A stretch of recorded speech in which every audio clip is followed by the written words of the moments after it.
So everybody does ranking videos nowadays, I know. I'm ranking all the films and TV shows I've analysed on my channel because A, it's a fun chance to reflect back on the mad journey of this channel that has completely changed my life. For the better, obviously. Also because all of the possible videos I intended to release this weekend and have ready have been blocked by copyright, and since I missed last weekend already from illness and I don't want the algorithm to start thinking I've disappeared, I figured I'd challenge myself to make a video before 6 PM tomorrow when I leave to visit my girlfriend. I refuse to let YouTube eat into that time. It's 11 PM at the time I was making notes. It's now 11 AM in the morning, so I have until 6 PM to get everything done. If we can hit that deadline, it's going to be a miracle. I don't know, I'm just excited by the challenge for some reason rather than angry at the stress. I don't know. Give the video a like if you can empathise with the idea of someone having to rush deadlines. Especially because a lot of people are going to hate my rankings and irrationally thumbs down the video on that basis alone, so help me combat that. It's going to be impossible not to upset people because almost everything on this list is an amazing film or show, and something has to come low ranking compared to everything else. That's no slight against it, it's just everything here is so good. I always talk about the films I love. That being said, a few possible options have been ruled out. TV shows I have talked about on my channel but not seen all of yet, not seen every episode, have been removed from this list because it's unfair to judge them on that, I think. And also places where I've talked about a film series as a collective. For example, I've made videos on Lord of the Rings as a whole or Harry Potter as a whole.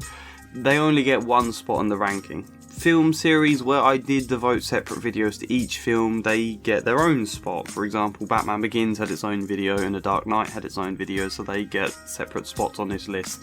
Keep in mind the rankings are very flimsy. Some of it comes down to stuff I haven't seen in ages that probably gets it less credit than something more fresh in my mind or my personal preferences. I mean, I can try to be objective, but ultimately my own tastes will affect everything to some extent. We're going to get started though because time is against me. Let's go.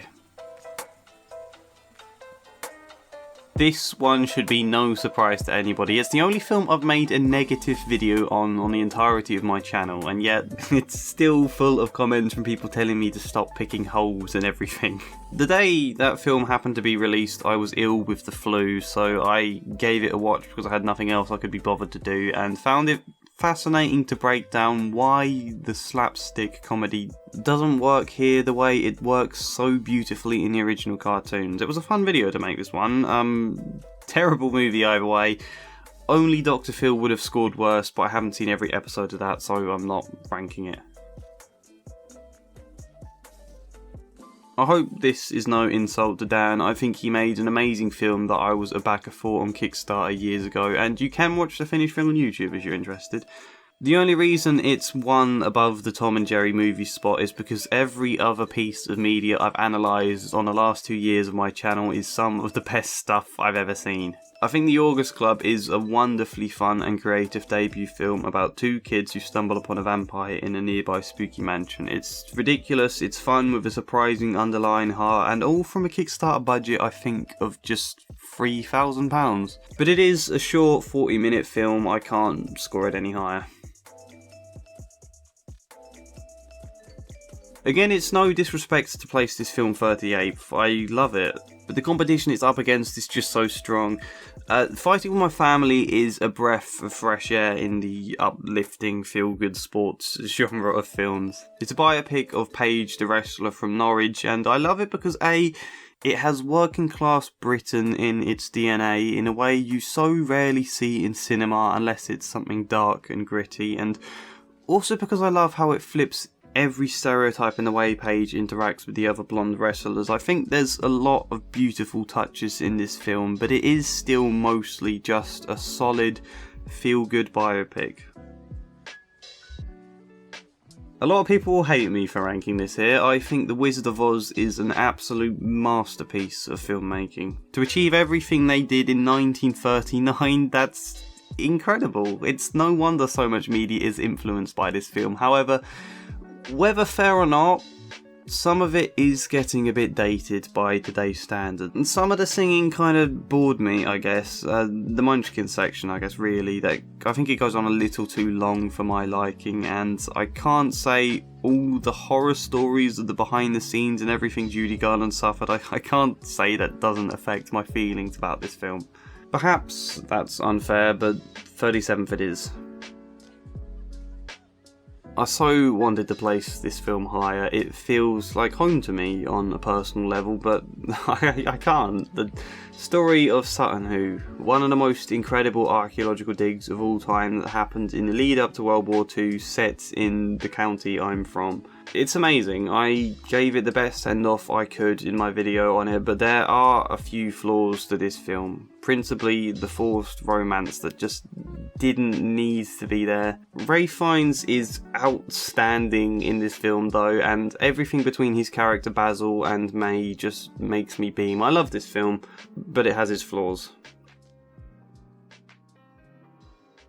I don't know, I get the feeling if I'd already known Mr. Rogers or had grown up with him before going into this film, I might have found fault with some of it. I found it deeply moving and inspiring. I found Tom Hanks' performance very good in the context that he has to add a level of mysteriousness to Fred Rogers. Otherwise, the whole thematic concept of an expose journalist who's expecting Mr. Rogers to have some dark side and is searching for it, that wouldn't work otherwise. But still, there is something a little cartoonish, I think, about Tom Hanks' portrayal of the real man. I think that's why, despite adoring this film and despite thinking he does give a good performance, it isn't higher.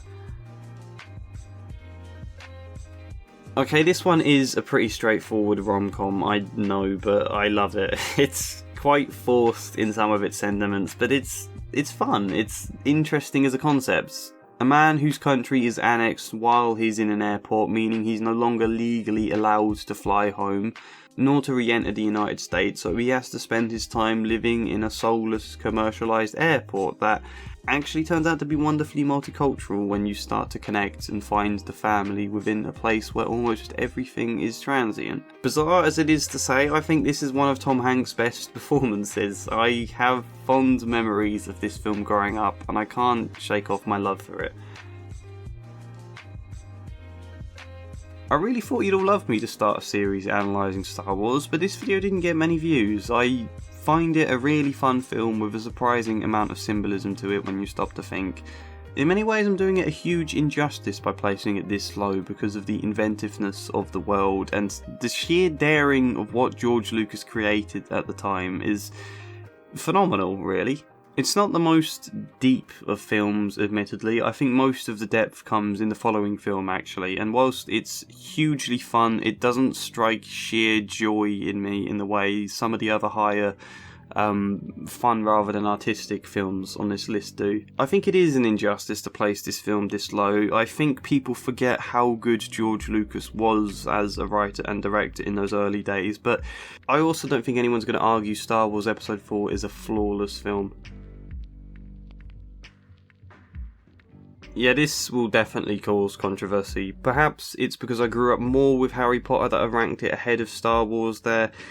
Mostly it's because this is Harry Potter as a whole. That's how I talked about it on my channel, where I talked exclusively about Star Wars Episode 4 with the intention to talk about the other sequels in other videos. If this was Star Wars 5, that would definitely go ahead of Harry Potter. I think Harry Potter is equally wonderful for the world it creates. I just also think the films are mostly very safe. For film-to-book adaptations, they didn't really want to take any risks with these ones, and I understand why that is. It's only truly the third film that adds real directorial and creative flair, and I adore that film. Mostly, I wish the other Harry Potter films had had a bit more flair to the way they were directed. I think that would make these films so much better. I was blown away by this film when I saw it in the cinema, then slightly underwhelmed when I rewatched it at home. This film is an experience, really. It's a sensation of the event of Dunkirk, but character, story, theme, it doesn't all quite hold up in the same way, I don't think. As I said in my video on it, it's equally both the very best and worst of Christopher Nolan. This ranking feels harsh, but so much on this list is so good that there obviously has to be something taking number 30.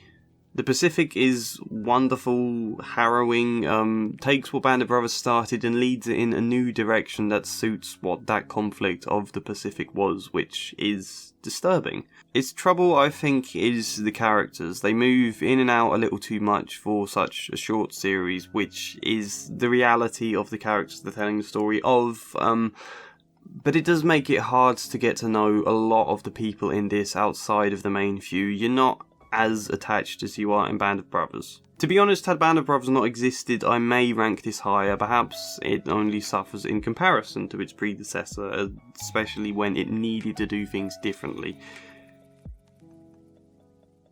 Okay, objectively, I'm not sure Scrubs does deserve to reach this high. It's so close to my heart, though. I can't not rank it. In a way, I wanted to put it higher, but I don't think I really can.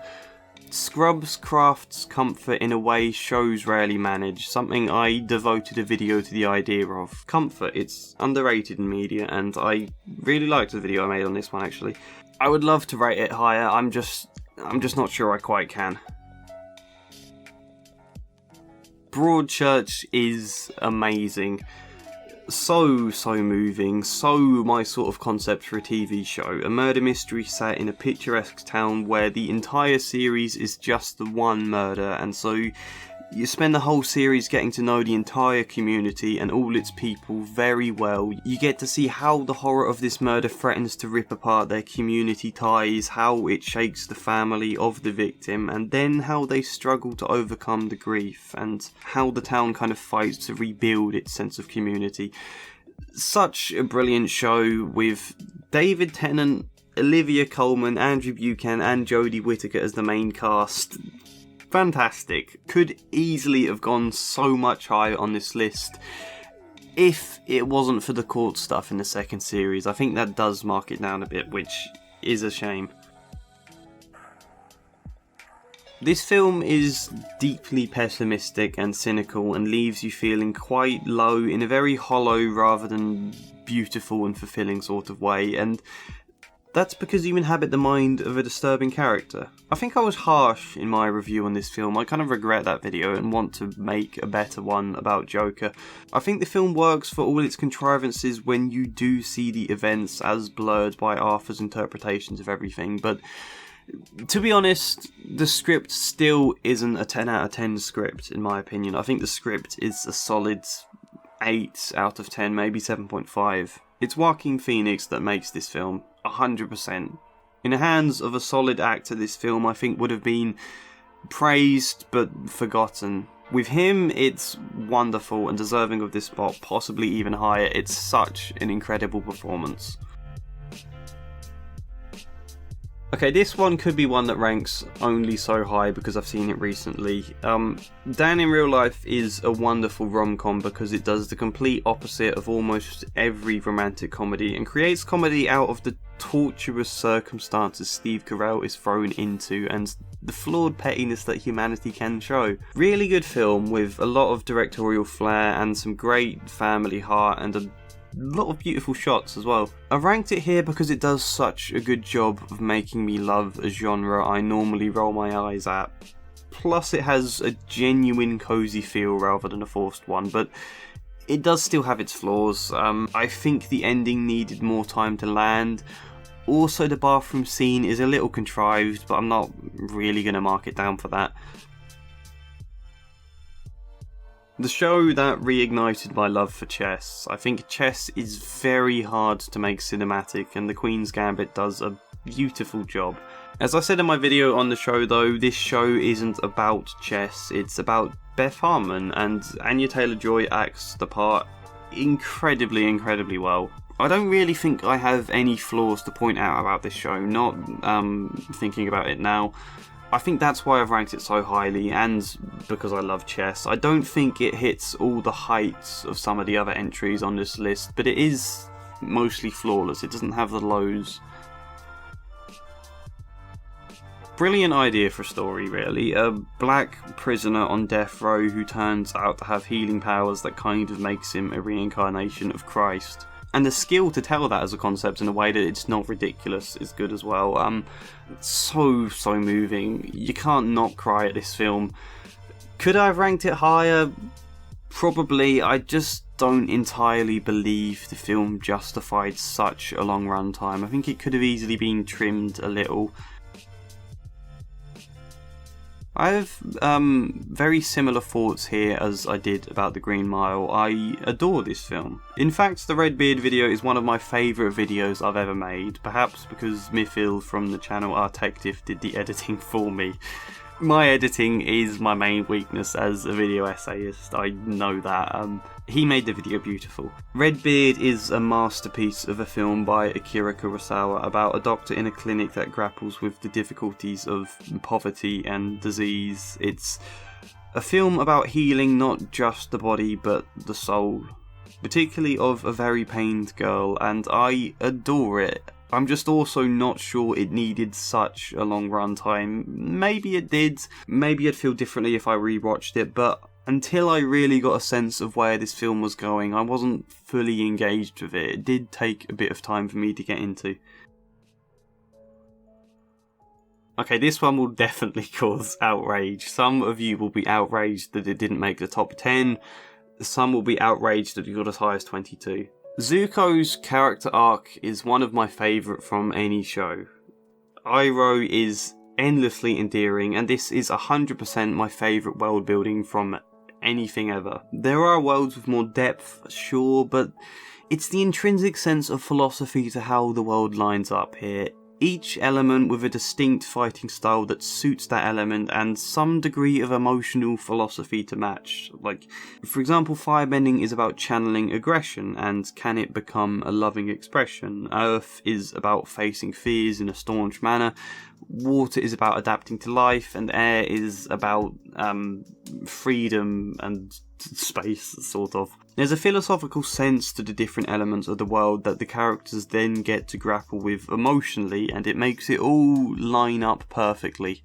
The reason Avatar hasn't scored higher though is because Series 1 took a while to really get me hooked. I've only seen the show once, which was last year. Maybe on a rewatch again I'd feel very differently, but it wasn't truly until Series 2 that this became a show I could not put down. So much of this film should have it ranked top 10 really. It's everything I love in a film. So creative, beautiful, unique animation that suits the motif of the film, a wonderful exploration of a child feeling a loss of love for her parents, and just so many brilliant touches to this film. I just have issues with the pacing of the third act. That's what marks it down. It could have shot right up higher in this list, but I talked about my issues in my Coraline video, so it's there if you're interested. A lot of people find this film over sentimental. I don't. I adore it. The story of Neil and what it says about parents pushing their sons into jobs that don't suit them is heartbreaking. Robin Williams is great in the part. It's no slight to rank this film 20th at all, by the way. We're now very much into 10 out of 10 ranking territory. I love this film. I just personally love the next 19 more. If I was pressed to find a fault, I'd say we could have done with a bit more nuance to some of the other teachers, but I also think that could have bloated this film unnecessarily. If you haven't seen this film, just watch it. I mean, I know I thought it'd be mediocre at best, but it's so good, it blew my mind. Everything about this film is flawless. The humour, the pacing, the animation, the characters. There's so much heart in this film, it made my girlfriend cry. I don't think all the slapstick lands, actually, thinking about it. None of it's bad, just not quite perfect. All the same, this is a hugely charming film that had me laughing out loud so often. I adore it. Also, I saw it quite recently, so that might be what bumps it up. The superhero movie of my childhood. Easily the best superhero trilogy in my opinion, and this is my favourite film from that trilogy. even if I do think The Dark Knight is objectively better. Christopher Nolan reinvented the genre here, and there's so much emotion in this film. I think people easily forget that. Also the music. My god, I love the music. Perhaps another controversial one. Some will rank this top 5.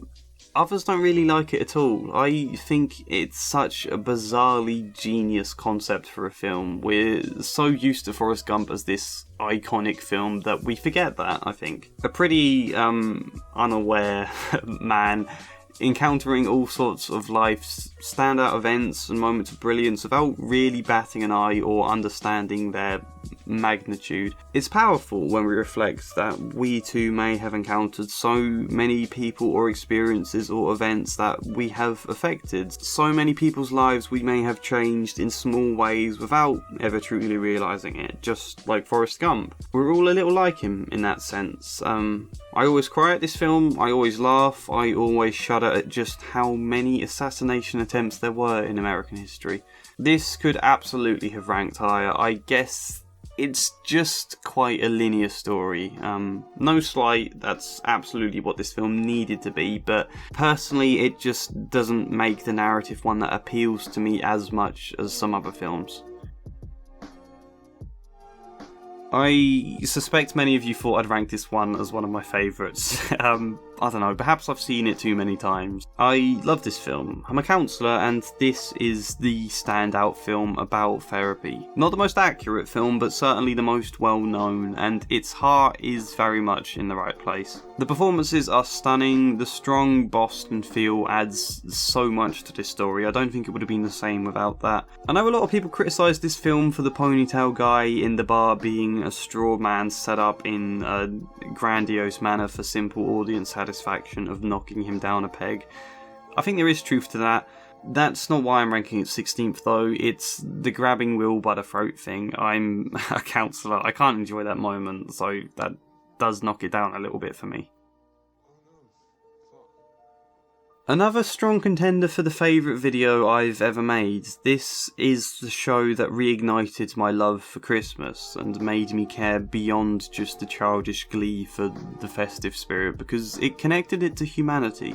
I think Charles Dickens was so genius that it's difficult to fathom. To write as brilliantly as he did, often on the fly for serialised papers, is insane. I've never much liked film adaptations of A Christmas Carol before this one because I've always found them a little too forced and cosy in their Christmas spirit, a little too quaint. This one grapples with the darkness to really get to the heart of humanity that makes the eventual triumphant positivity so much more deep and fulfilling here. It turns a celebration of Christmas spirit from something rosy we're all used to into a celebration of humanity's true capacity to love in spite of life's horrors. I adore it. Lots of people hate this adaptation, I just think they're plain wrong.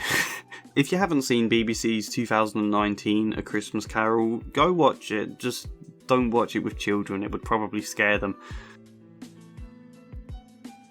My video on this film was quite recent, so it's a film fresh in my memory. I do love The Dark Knight. Of course I love The Dark Knight, it's short wonder why this is perhaps the most analysed film on YouTube. Yeah, I prefer Batman Begins, but I also think this is objectively the better movie because it does so much more thematically. It's almost like an opera in its grandeur, or a Shakespearean play. Where Joker was a solid script elevated to brilliance by Joaquin Phoenix, The Dark Knight is both a brilliant script and a brilliant performance by Heath Ledger. My only faults with this film are Rachel and the less clear emotional thread of Bruce we get here. It's still a wonderful experience of cinema. It's one of those films that's so highly rated that people start to forget how good it is, but you rewatch it and it's still brilliant.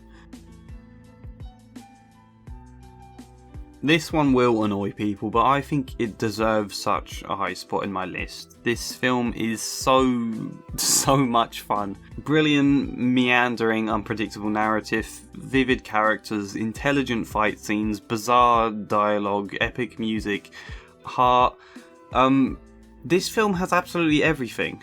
It made me care about pirates as well. I adored it growing up so much, and my love has not lessened for this film whatsoever. As I said in my video on it, in a way that I think people misunderstood and criticised me for, this is more than just an entertaining kids film. Much more. Such a shame the sequels never quite hit the same heights. Look, outright comedy deserves praise too. It's as much art as anything else. Taskmaster is such a genius show with such surprising heart and drama for what is a great comedy. I could watch this forever and ever. It's a show that has made me cry with laughter quite a few times, even when I'm on my own. Glorious fun. That's what I'm going to say about it. This is another I suspect you all imagined would make the top 5.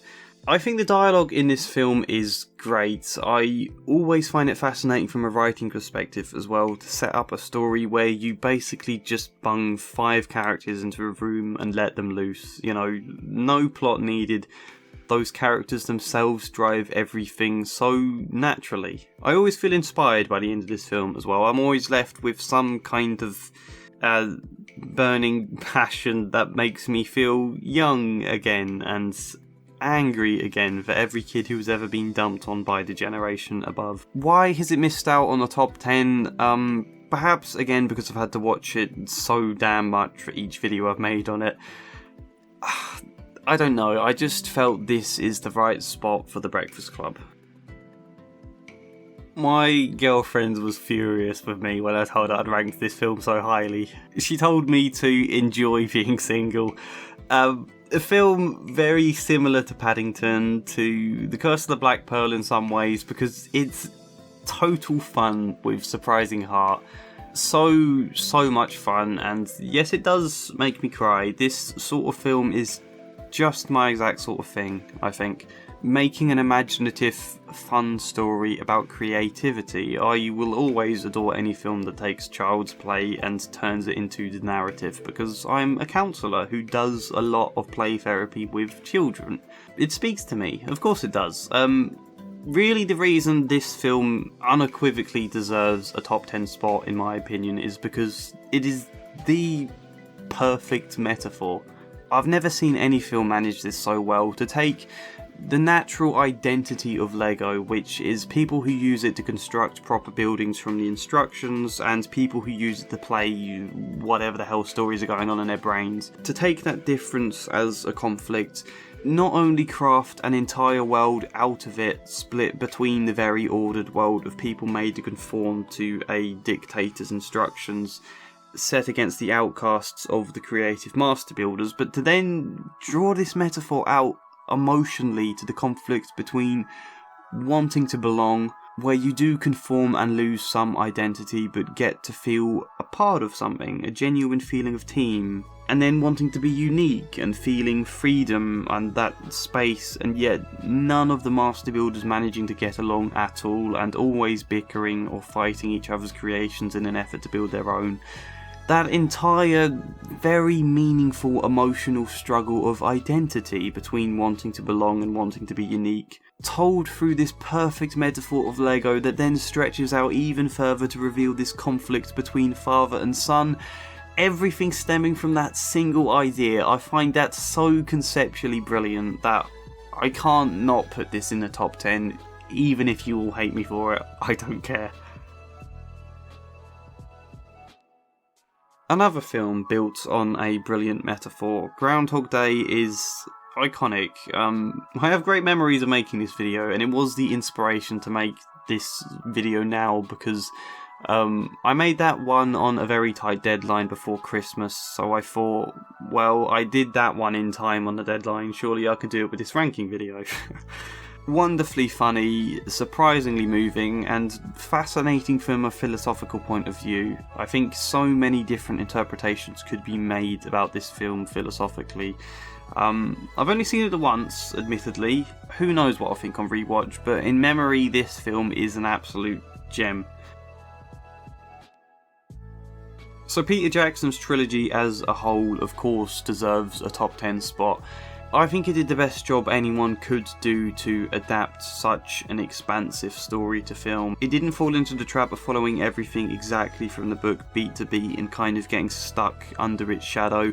Took the heart of the books and the aesthetic, really. I think the music, setting, costume design, everything crafts such a clear aesthetic here. A wonderfully moving and vast, epic story about hope and humanity. It does have its flaws in places, of course it does. Tolkien's world is just too vast to not end up with flaws in film, but this is what made me fall in love with the trilogy, where at first I think I always did struggle to get into the books and Tolkien's style of writing. I think sometimes you can look at this trilogy and feel, it's quite long, can I be bothered to watch it? Then you sit down and have the time of your life. Another film about hope. I think I've scored this highly mostly because this was my favourite film through my teenage years. At a time in my life where I was depressed, its message meant a great deal to me. I think stories about hope are incredibly hard to tell because they so very easily fall into the forced sentimentalism territory. Hope is one of those things you can so easily roll your eyes at when art starts talking about it, despite the fact it is such a true and important thing. And so for Shawshank Redemption to craft an entire story about hope in a way that doesn't make you roll your eyes makes for something very, very special.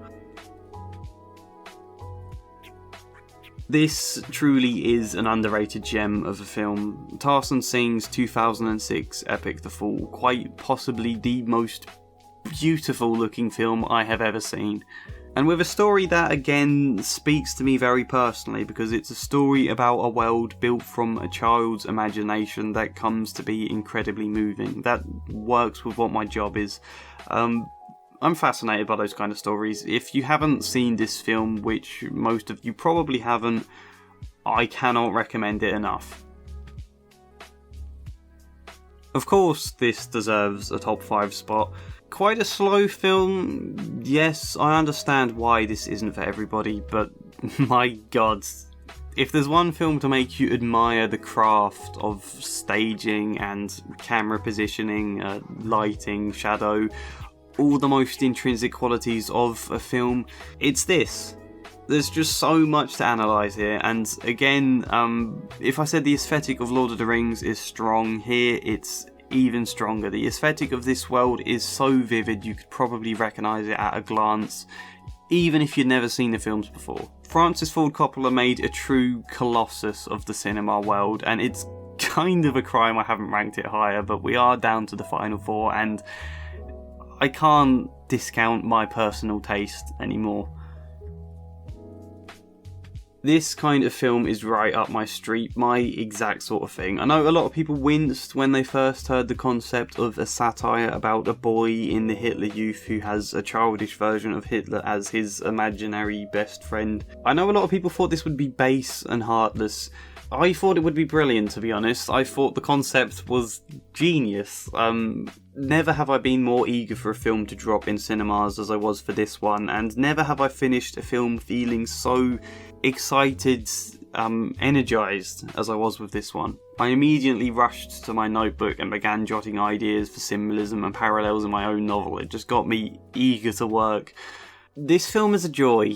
That's the experience, and I think that's the true message, really. The power of joy and love in the face of some of the most horrendous experiences the world has ever known. How joy and love have the power to triumph and to transcend. Like Rosie, we dance, not just as an escape, but as an expression of love into a world that can often seem dark without it. Most rate this film highly. I doubt most would rank it number 4, but as I say, this sort of film is just right up my street.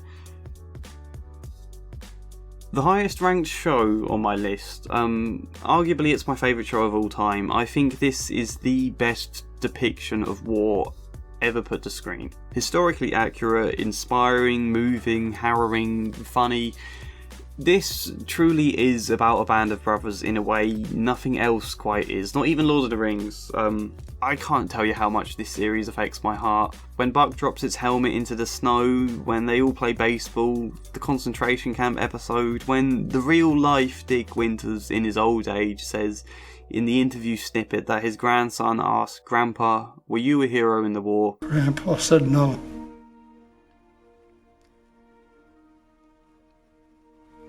But I served in a company of heroes. My heart could absolutely burst. This was real life as well.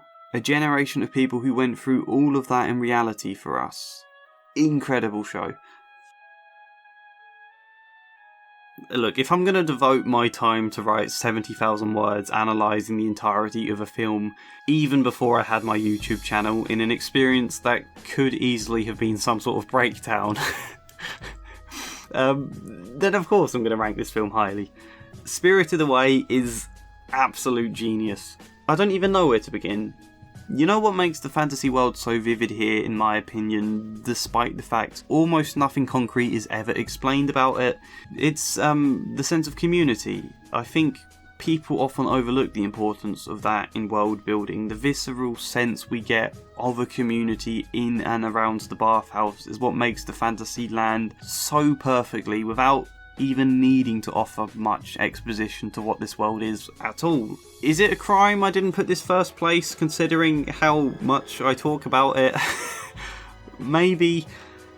But then again, I'm British, and if there's one set of films that really defines modern culture here that almost everybody can quote extensively, it's the masterpiece I've ranked top spot.